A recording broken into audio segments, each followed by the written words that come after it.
100,000, totaling 1.99 million arrests of Black Americans that year. Similar disparities are observed in post-incarceration supervision, with Black individuals making up 30% of those on probation or parole. Studies consistently reveal that Black Bostonians experience disparate treatment by law enforcement across various categories, including gender, age, educational attainment, and neighborhood. Despite similar rates of illicit drug use and sales as white people, Black individuals are more likely to be arrested, incarcerated, and reported to law enforcement by medical professionals for substance use. Bias also permeates parole decisions, with parole boards significantly less likely to grant parole to Black people, and Black men facing the lowest likelihood of release. The drivers of these racial disparities in imprisonment include extreme sentences for violent crimes and an over-reliance on criminal histories in determining prison sentences.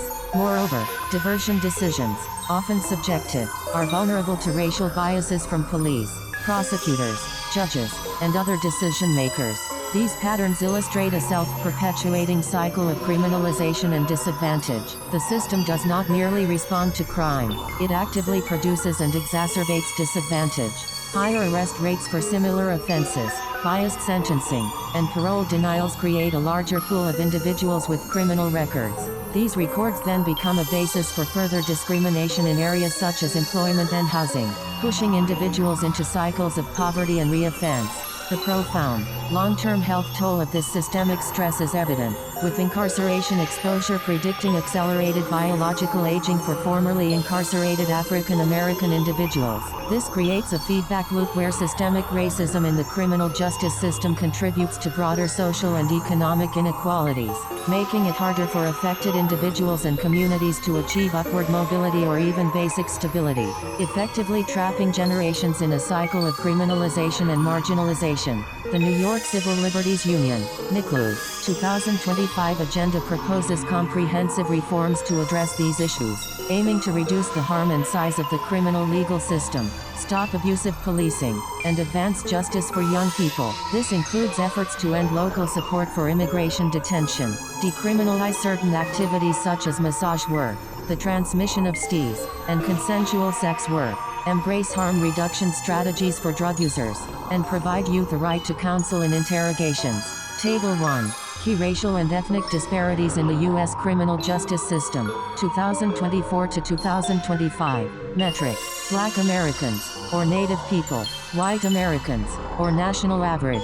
Source: percent of U.S. population, 13%, hyphen, percent of people in prison or jail, 37%, hyphen, prison incarceration rate, per 100,000, 763, Native people, 350, national average, percent of people serving virtual life sentences, 48%, hyphen, arrest rate, 2020, per 100,000, 4,223, 2,092, percent of people on probation or parole, 30%, hyphen. The table above starkly illustrates the quantitative overrepresentation of Black and Native individuals within the U.S. criminal justice system. This immediate visual comparison highlights the sheer scale of the disproportionate burden borne by these communities, providing concrete evidence of systemic injustice. It serves as a powerful anchor for understanding the complex causal factors, such as bias in policing, sentencing, and parole decisions, that contribute to these fundamental structural issues.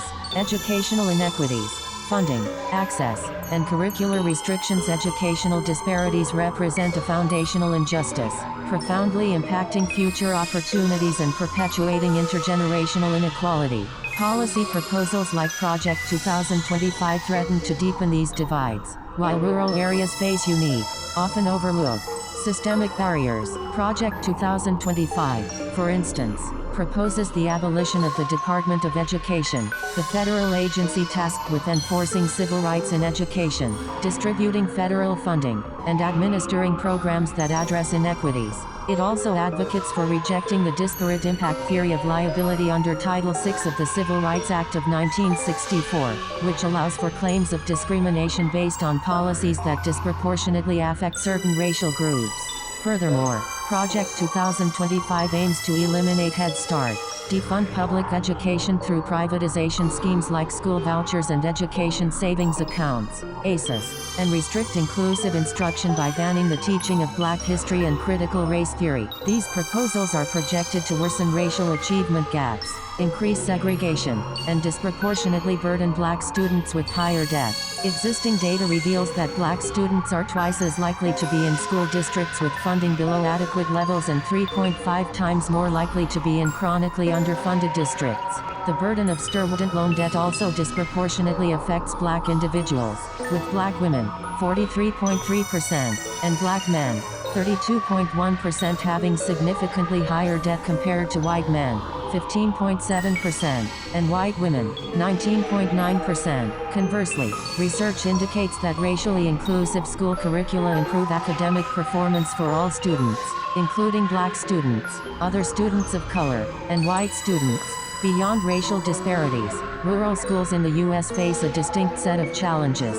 These include limited access to core and advanced courses, a scarcity of qualified teachers, technology gaps, and lower academic credits for students, a disproportionately lower number of students of color, impoverished students, and rural students are enrolled in Algebra I before high school, a foundational course for advanced mathematics. Only 33% of rural high schools offer AP math courses, compared to 75% of suburban schools.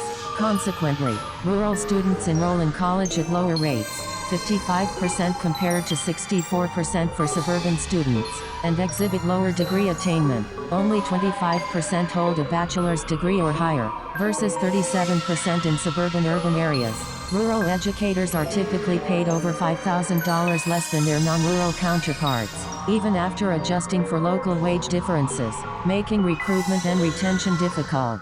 Funding inequities persist, with states allocating, on average, just over 16% of education funds to rural districts, despite these districts comprising over 40% of districts nationwide. English language learners in rural schools frequently lack adequate resources and specialized instruction.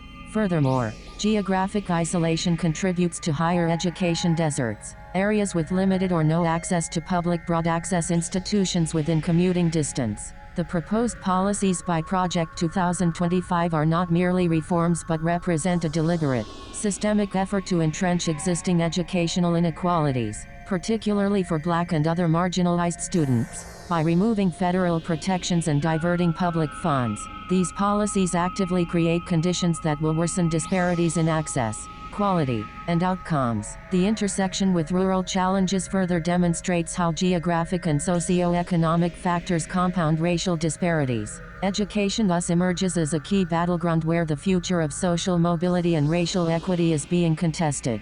The deliberate weakening of public education and the suppression of inclusive history threaten to create a less informed citizenry, perpetuate harmful narratives, and limit the economic and social potential of entire communities, thereby deepening the racial wealth gap and reinforcing social hierarchies. Healthcare access and outcomes. Premature deaths and maternal mortality. Healthcare access and outcomes are deeply intertwined with socioeconomic status, race, and policy decisions, revealing profound inequities that shorten lives and exacerbate existing disadvantages. Wide racial disparities persist in premature deaths across the U.S. In 42 states and the District of Columbia, avoidable mortality for Black people is at least twice the rate for the group with the lowest rate. In 2023, Black individuals consistently experienced higher rates of avoidable death than people from other racial and ethnic groups in every state. These disparities are directly linked to health-related social challenges, lower rates of insurance coverage, and a history of racially discriminatory state and federal policies. The Affordable Care Act, ACA coverage expansions have significantly reduced the uninsured rate in every state, from 20.4% in 2013 to 11% in 2023 for working-age adults, and Medicaid expansion alone is estimated to have saved 27,000 lives. However, progress remains fragile. 10 states have not expanded Medicaid, creating coverage gaps for approximately 1.4 million uninsured individuals who earn too little for marketplace coverage but are ineligible for existing state Medicaid programs. Additionally, about 5 million uninsured people in the U.S. are ineligible for ACA coverage due to their immigration status. Cost continues to be a significant barrier to care, with 11.7% of U.S. adults reporting going without medical care due to cost in 2023. Childhood vaccination rates declined in most states between 2019 and 2023. Infant mortality rates worsened in 20 states between 2018 and 2022,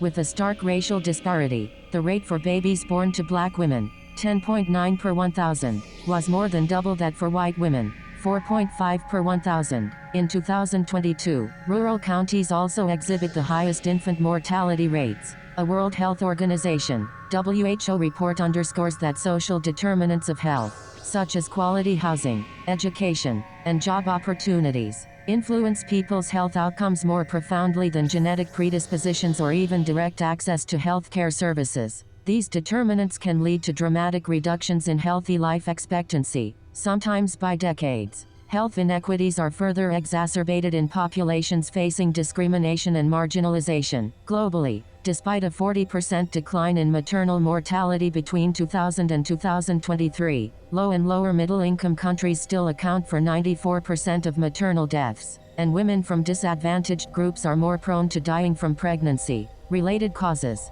The persistence of health inequities, despite some progress in insurance coverage, highlights that access to health care alone is insufficient to achieve health equity. The underlying social determinants, coupled with policy choices, like Medicaid non-expansion or immigration exclusions, that create coverage gaps, compound the vulnerability of marginalized groups. This means that systemic injustices in other areas, such as economic justice and immigration policy, directly translate into health disparities. This points to a critical need for a holistic approach to health equity that addresses not just healthcare access but also the broader social and economic conditions that shape health.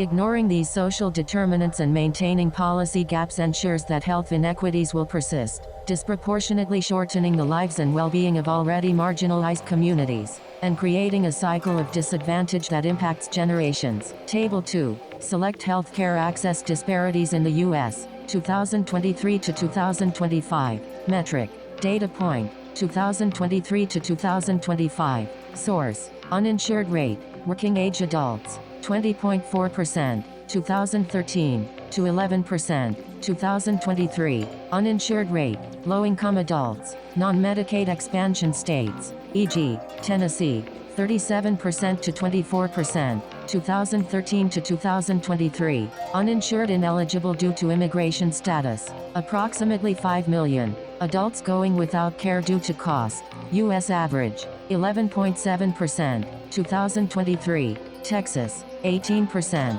Hawaii, 6.7%. Infant mortality rate, 2022, black women, 10.9 per 1,000 live births, white women, 4.5 per 1,000 live births. Premature avoidable deaths, 2023, black people at least 2 times higher rate than lowest group in 42 states DC. This table provides a comparative view of different facets of healthcare disparity, including access, affordability, and outcomes. It highlights how policy choices, such as Medicaid expansion, directly correlate with these outcomes. By juxtaposing national trends with state-level variations and racial breakdowns, the table underscores the uneven distribution of health benefits and burdens. It also illustrates that while overall progress may occur in some areas, severe disparities can persist in others, making it evident that the consequences of these systemic failures are literally life and death. LGBTQI+ rights and discrimination. The legal and political landscape for LGBTQI+ rights, particularly for transgender individuals, is highly contested, with significant setbacks impacting access to essential health care and fostering hostile environments. Bans on gender-affirming care and legal challenges. The Supreme Court's 6-3 ruling in Scrimeti v. U.S. upheld Tennessee's ban on gender-affirming care for minors, a decision that allows Tennessee and any other states choosing to follow its lead to ban medically necessary health care for minors. This ruling has devastating consequences for transgender youth, leading to increased anxiety, depression, and, in 7 reported instances, suicide attempts. These laws actively foster a hostile, anti-trans climate, compelling youth to hide their identities and socially withdraw. The impact of these bans has intensified since early 2025, following executive actions by the Trump administration that escalated federal attacks on transgender rights. While the Supreme Court's ruling was limited specifically to Tennessee's law and did not address broader questions about the legality of discrimination against transgender people in other areas, challenges continue in lower courts, including on the crucial issue of parental rights to direct their children's medical care. Encouragingly, state courts in Montana, Kansas, and Ohio are actively challenging similar bans under their respective state laws, which in some cases offer stronger protections than federal law. The NICLU advocates for comprehensive protections for transgender, gender nonconforming, non-binary, and intersex individuals, particularly within prisons and jails, and for the broader protection of abortion and gender-affirming care.